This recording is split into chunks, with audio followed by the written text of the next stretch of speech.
Assalamualaikum warahmatullahi wabarakatuh. Saya Widya Anjani, NIM 7211419138, dan di video kali ini saya akan membawakan materi Sistem Manajemen Basis Data.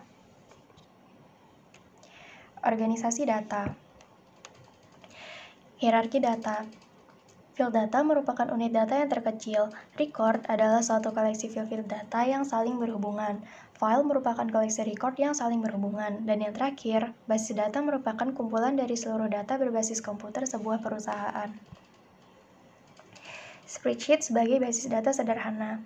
Tabel yang berisi baris dan kolom dapat disajikan dalam suatu spreadsheet. Kolom-kolom dalam spreadsheet mencerminkan field data, sedangkan judul kolom berisi nama-nama field data. Baris-baris dalam tabel berisi nilai-nilai field. Flat file. File datar adalah suatu tabel yang tidak memiliki kolom-kolom yang berulang. Alasan dari sebuah tabel harus menjadi flat file adalah karena komputer membaca field data dari suatu record secara berurutan. Alasan kedua adalah bahwa ia memungkinkan struktur basis data relasional untuk dinormalisasi. Normalisasi adalah suatu proses formal untuk menghapus field data yang berulang, sambil tetap menjaga kemampuan basis data untuk menambah, mengubah, dan menghapus tanpa menyebabkan kesalahan. Field kunci. Kunci di dalam suatu tabel adalah suatu field yang berisi satu nilai yang secara unik mengidentifikasi masing-masing record di dalam tabel. Kandidat kunci adalah sebuah field yang secara unik mengidentifikasi masing-masing baris tabel namun tidak dipilih untuk menjadi kunci. Tabel-tabel yang berhubungan. Tabel-tabel tersebut berbagi satu field yang sama, yaitu kode dan nilai kode menentukan baris-baris mana di dalam tabel yang tergabung secara logis. Selanjutnya, struktur basis data. Yang pertama, struktur basis data hierarkis. Struktur hierarkis ini dibentuk oleh kelompok-kelompok data, subkelompok, dan beberapa subkelompok lagi. Yang kedua, struktur basis data jaringan. Struktur ini dikembangkan untuk memungkinkan penarikan record-record tertentu. Dan yang terakhir, struktur basis data relasional. Relasi dalam struktur basis data relasional adalah implisit. Relasi implisit dapat secara tidak langsung berasal dari data. Selanjutnya, contoh basis data relasional. Yang pertama, basis data jadwal, dan yang kedua, konsep basis data. Konsep ini terdiri dari integrasi logis record yang melintasi berbagai lokasi fisik, disebut konsep basis data. Konsep kedua adalah independensi data, yaitu kemampuan untuk melakukan perubahan pada program-program aplikasi yang memproses data. Dan yang terakhir ada kamus data yang mencakup definisi-definisi dari data yang disimpan di dalam basis data dan dikendalikan oleh sistem manajemen basis data. Membuat basis data. Langkah pertama adalah menentukan kebutuhan data. Ada dua metode. Yang pertama, pendekatan yang berorientasi pada proses. Langkah-langkahnya yaitu mendefinisikan masalah, mengidentifikasikan keputusan yang dibutuhkan, menjabarkan kebutuhan informasi, menentukan pemrosesan yang dibutuhkan, dan yang terakhir, menentukan spesifikasi kebutuhan data. Metode selanjutnya yaitu pendekatan pemodelan perusahaan, yakni menentukan seluruh data perusahaan dan kemudian menyimpan data tersebut dalam basis data.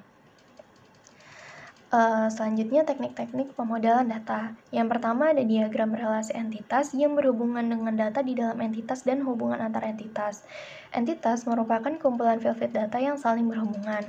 Yang kedua, diagram kelas yang terdiri atas kelas-kelas yang memiliki nama, field-field di dalam kelas, dan tindakan-tindakan yang dilakukan atas kelas. Menggunakan basis data. Yang pertama, laporan dan formulir.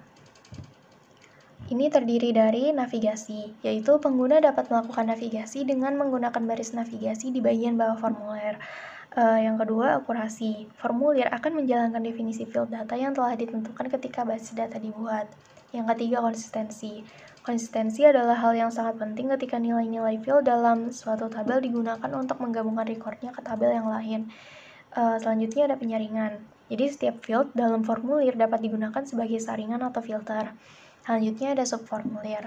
Subformulir membantu menjaga keakuratan dan konsistensi yang dibutuhkan dari data. Dan yang terakhir adalah laporan.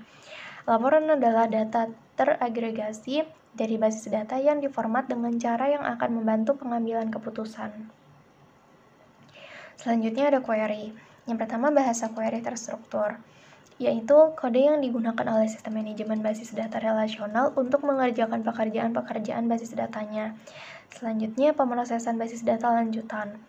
Data mining, data merge, dan data warehousing mengacu pada kelompok konsep yang melihat data perusahaan sebagai sebuah peti harga yang harus dibuka, diperiksa, dan dikuasai. Knowledge discovery menganalisis penggunaan data dan kesamaan data di antara tabel-tabel yang berbeda. Selanjutnya, personel basis data. Yang pertama ada administrator basis data yang bertugas sebagai perencanaan basis data, implementasi basis data, operasi basis data, dan yang terakhir keamanan basis data. Yang kedua ada programmer basis data. Kelebihannya adalah basis data perusahaan hanya diakses satu kali saja. Dan yang kedua, pengguna tidak perlu mengakses sepenuhnya dari basis data perusahaan. Personel yang terakhir yaitu pengguna akhir. Pengguna akhir ini nantinya akan membuat laporan dan formulir, memberikan query kepada basis data, dan menggunakan jawaban dari basis data mereka untuk pengambilan keputusan. Yang terakhir, keuntungan dan kerugian di BMS. Keuntungan dari DBMS sendiri adalah yang pertama mengurangi pengulangan data, yang kedua mencapai independensi data, yang ketiga mengambil data dan informasi dengan cepat, dan yang terakhir keamanan yang lebih baik. Kerugian dari DBMS sendiri itu yang pertama membeli peranti lunak yang mahal, yang kedua mendapatkan konfigurasi peranti keras yang besar, dan yang terakhir mempekerjakan dan memelihara staf DBA. Terima kasih sudah menonton video ini, kurang lebihnya saya mohon maaf. Wassalamualaikum warahmatullahi wabarakatuh.